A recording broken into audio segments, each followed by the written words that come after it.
This changes everything for the Pittsburgh Steelers. So we have some shocking updates to go over today ahead of the big game against the Ravens in a couple days that not only has huge implications heading into the game, but changes everything for the Steelers. But not only that, we have a brutal update surrounding one of the Steelers' recent draft picks as things have taken an unthinkable turn. Ton to go over on this episode, folks. You're going to want to stay tuned to the end of the video, as well as a ton of injury updates. But before we get into it all, if you're part of the percentage who aren't subscribed to the channel, you guys have been absolute beasts with the support. It means the world to me, folks. There's a lot to go over today. Now, obviously, huge game on Sunday, a season-defining game, potentially a franchise-altering game, depending on what happens with Mike Tomlin at the end of this year. There's a lot of crazy things that are going to be really, shown off here if they win or if they lose.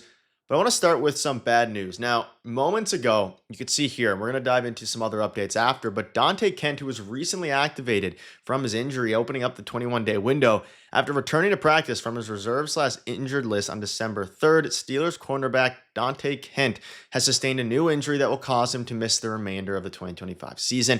He is out for the rest of the season after suffering an injury in practice on Wednesday. So, folks, again, this probably wasn't a player that was going to have a huge impact this year with the depth they have now at cornerback, even with the release of Darius Slay. You obviously have a ton of guys, Joey Porter Jr., James Pierre, Asante Samuel, Chuck Clark. But despite those guys, you are now at a point where, devastating for Donte Kent, the very young, not stud, but a guy who the Steelers drafted, clearly had high hopes for. He is now done for the year, and just an extremely unfortunate turn of events for a guy who had finally started to get healthy, had just been activated for his window. Was he going to play this year? Probably not, but he was going to be with some of the cornerbacks, really developing at practice, looking like someone who can have a big impact going forward, depending on what the future of a lot of our, CBs look like.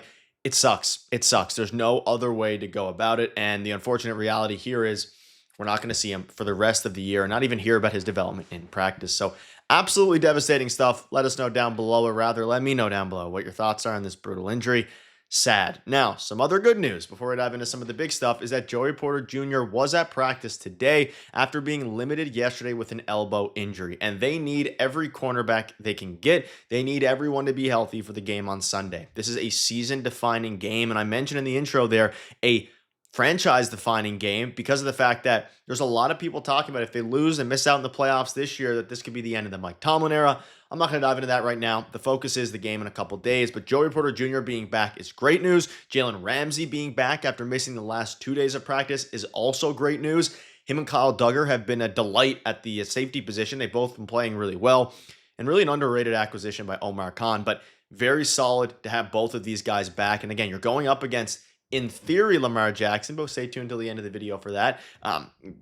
There's a lot of good news here. Now, couple different things. So it originally came out a few days ago that Lamar Jackson had missed practice up until Friday, but he is officially returning today. So Ravens quarterback Lamar Jackson returned to practice on Friday. He missed Thursday's practice with an ankle injury. It looks like he will be set to start Sunday against the Steelers. So there was some very good news surrounding, not good, you never want to see a player injured, right? But there was some optimism that the Steelers would be able to miss Lamar Jackson, that he'd be nursing his injury.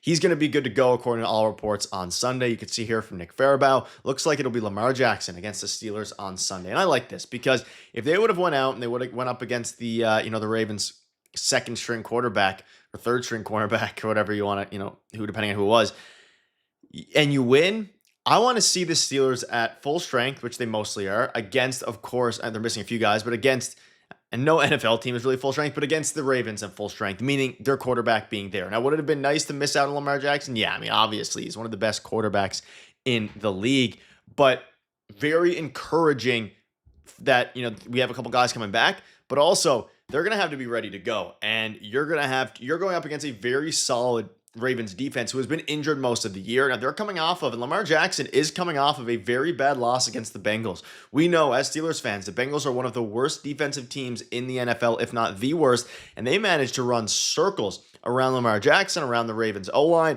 So hopefully Terrell Austin takes some of that into account and does what the Bengals did, because they took care of business against Lamar Jackson. And with a lot of, the Steelers defense and the way they get paid, the amount of money, prove that you're ready to go. Because again, yesterday we saw a couple injuries. Kyle Duggar didn't practice yesterday with a hand injury. Now Joey Porter Jr. was limited and Jalen Ramsey DNP'd. They're both good, just to keep in mind. And I want to kind of rewind the injuries a little bit, but just to kind of summarize everything, Joey Porter Jr. is good, Ramsey's good, TJ Watt, James Pierre, Aaron Rodgers, they're all full participants. So in case you're still worried about Aaron Rodgers, he is good. Still no update as of the time of recording here on Kyle Duggar. I assume he's going to be good to go. Hopefully, if you're without him, you're going to have to move some things around.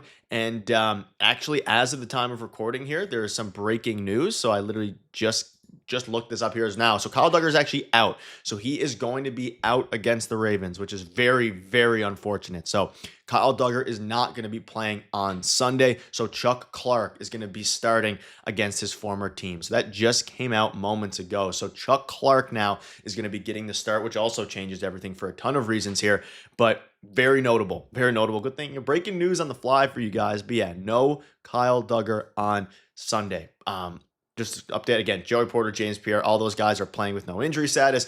Derek Harmon remains out. Calvin Austin is out, or Calvin Anderson, sorry, not Calvin Austin. Calvin Anderson, the offensive tackle, is out, and Kyle Duggar is out due to a hand injury, which is really bad. The secondary is now looking very, very rough, but Aaron Rodgers is good to go. And you can see some of his quotes from earlier in the week. He said he'd love to be able to be under center. That'll probably be later in the week decision. Hopefully he's going to be good to go. And that was, of course, some of his comments from before his return as well. So keeping that in mind, like what his comments were before last week, hopefully he can take everything that he gathered from his start last week, which he left early with his injury.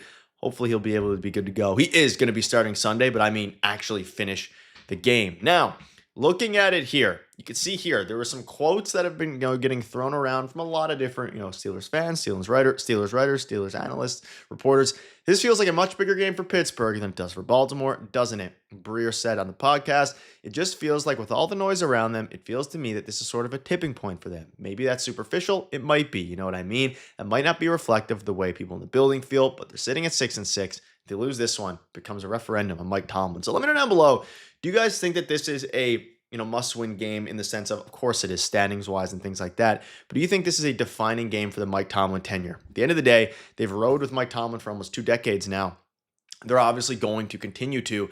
It'll be up to him, I think. I don't think they're going to fire him, but this is a massive, massive game for the Pittsburgh Steelers. And with now Kyle Duggar out and others, you're going to have to take care of business. This offense is going to have to show up. You're going to have DK Metcalf show up. You're going to have Adam Thielen, who has stayed back and played with some of the, played catch and ran some routes with some of the younger quarterbacks like Will Heyward and some of the other young players. They stayed after practice to help get, work in for Adam Thielen on the playbook. So hopefully Adam Thielen will be good to go. He says that he has no concerns about his game and that he's running routes really good. He was running some slants in practice that looked very quick and a lot better than a lot of the other guys that are on in our wide receiver core. No disrespect, of course, but he says you have to go prove what you can do. Adam Thielen, that is, how you can make an impact, so then they believe in you and trust in you and can give you those opportunities. So hopefully they can get some opportunities here. Secondary's busted. Having Chuck Clark start is devastating, but you have to take care of business, have to get ready to roll here. And with no Kyle Duggar, you're going to have to be